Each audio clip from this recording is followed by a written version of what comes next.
But his style is a lot cut and paste, sort of collages, which is similar style to what we ended up doing. But we tried lots of different things, and we wanted something that you could look at and think about and take your own interpretation of it. So that's what happened in the end. I ended up cutting out lots of images and pasting them together. And yeah, it just sort of come together last minute, really. There was loads of ideas, and pretty much in the last week it just all pieced together and was like, that's it. You nearly went insane. Nearly went insane. Well, you know, with the 3D glasses, you know, and the hand holding everything up, it's kind of got a cool, kind of sticks out, but it's also kind of we'll say creepy funny at the same time. Because it's not one of those things. Now you wake up and you look at just whoa, hey. So without further ado, we do have Nessie on, and Nessie, go ahead and ask your questions. Okay, it's quite a few, but I try to, not to strengthen it. You're not really often on radio shows to talk about your music, yet done on Dolls, but just wanted to know if you have something to share with us which listeners don't hear that often. Maybe a fun little story about the album making process or about the band in general. God. Not to put you on the spot or anything, guys. I tell people fun little stories. God. Well, if not, it's fine too. No, we're just trying. We don't want to come across like we're not fun. Yeah. I don't know. Well, people that don't know us, we do everything pretty much ourselves, record everything ourselves, make our own pedals, everything down to the CD and the artwork is all done by us, by hand, pretty much. So DIY. Yeah, very DIY. But we are fun as well. Yeah. We're fun time guys, really. Well, it's nice that it's do-it-yourself work and you've done all the stuff yourself, mastering, recording it. So I think that's fine and quite answers the question. So, another one deals with a song of yours. I've seen it on a set list you've offered for those who want to buy your album. It's called Woods, and I just was wondering if the song is one you only play live, or is it already featured on one of your EPs, because it's not on Break-On, not on 40. So do you intend to release the single, or is it just one you play live? Well, Wilson is actually on 40. Oh yeah, Tell Me Something. Yeah, it's called Tell Me Something on 40. This is what. Oh, okay. It's the fact that we name the songs such weird names. That was when we first started trying to name songs with the 40 EP, and then you're right. And then that just all went wrong. So when we write set lists, we tend to use the name that we know the song as. So Wilson is one of them. As Tell Me Something. Oh, okay, that makes sense. Sorry, Nessie, confusing you. It's not a problem. No, it's a good question, Nessie. And just hearing those two names are completely different from each other. I can only imagine thinking like, you know what? Do we really want to call it Wilson? Is this good enough, guys? Like, what do you think? That's exactly it. It's like, should we call it Wilson? I don't really know what that relates to anything. It's just Wilson. I mean, it's like Tom Hanks in a ball. You got another one there, Nessie? Yeah, sure. How do you intend to make a music video for one of the songs featured in Stuck in a Void? If you want, if you already a narration concept, or is it something rather minimalist and you just the listener or the watcher just sees you play and gig, or is it something which involves a storyline or narration based on the lyrics of the song? Well, we definitely want to do some more videos, don't we, for some of the songs. We did start doing one to Burn, which we never got finished. But yeah, we'd like to experiment a little bit more with the videos. We've done the performance side, so something with a storyline would be quite good. And hopefully when we get a new drummer, we'll be doing more things like that. It's well, we've done 2 videos with the 2 of us. Yeah. One for Crashland and one for 40. So yeah, we do need to do some music videos. Definitely. Okay, looking forward to that. Speaking of the drummer, how is it going with searching for one? Do you already are in audition phase, or is there no one? Well, he looks promising enough to be on the band and be involved. We've had a lot of people come forward and say that they would like to give it a go. Obviously, you know, as it can be. We've got one guy who we're really interested in.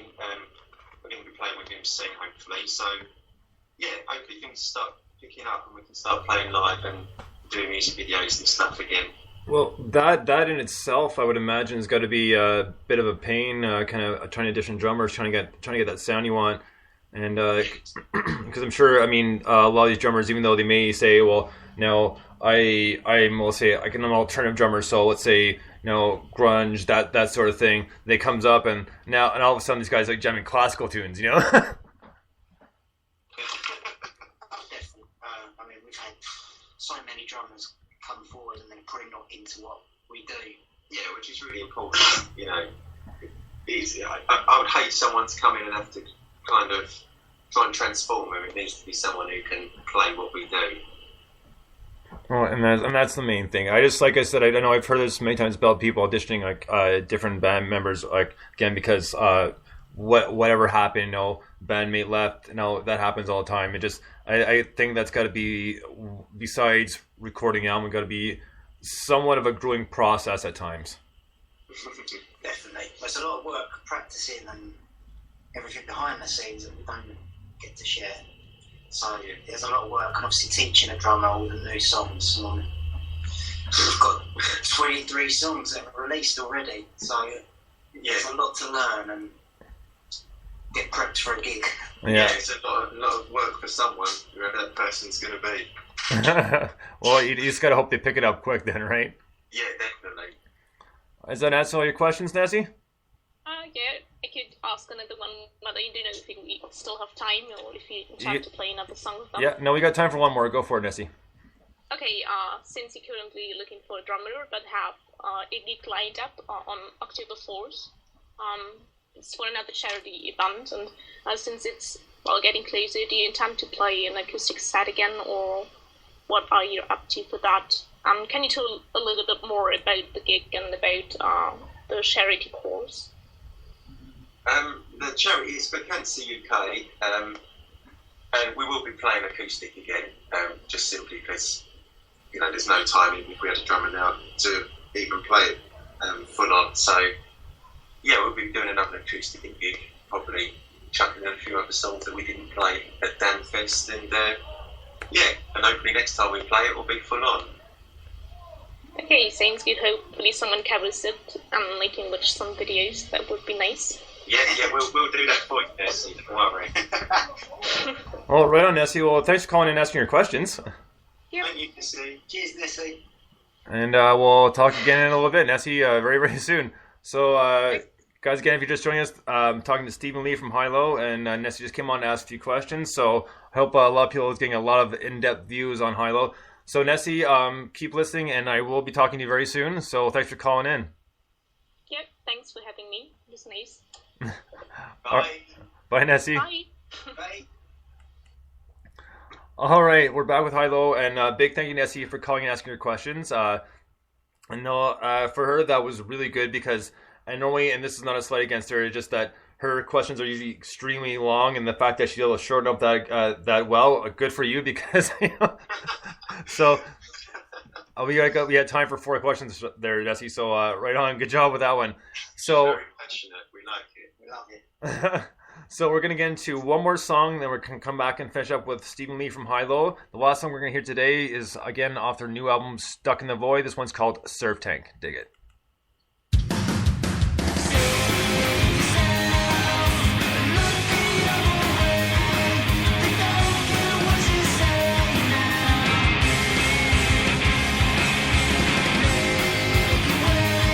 That's the one that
Surf Tank by High Low, again off their brand new album Stuck in the Void, a complete crowdfunded, and what a good job was done with this album. Thank you to Nessie for calling and asking those questions. I'm glad to give you the chance to do that because I know how much she loves you guys. So I mean, it was nice for her to call in. I bet she's you guys made her night. So. Oh, we love you, Nessie. So just a few more questions, and it's pretty much all the time we got time for here. Since I asked this of all my bands, since we're using a form of it, how has the social media worked for you, i.e. Twitter, SoundCloud, Bandcamp, Facebook, that sort of thing? Yeah, it's been amazing. I mean, the fact that like with Twitter that you can actually speak to people and connect with people, I think is a big deal because you see a lot of bands just advertising their stuff and expecting you to buy it. So we really like to talk to people, get to know what they're into, and make friends with people, basically.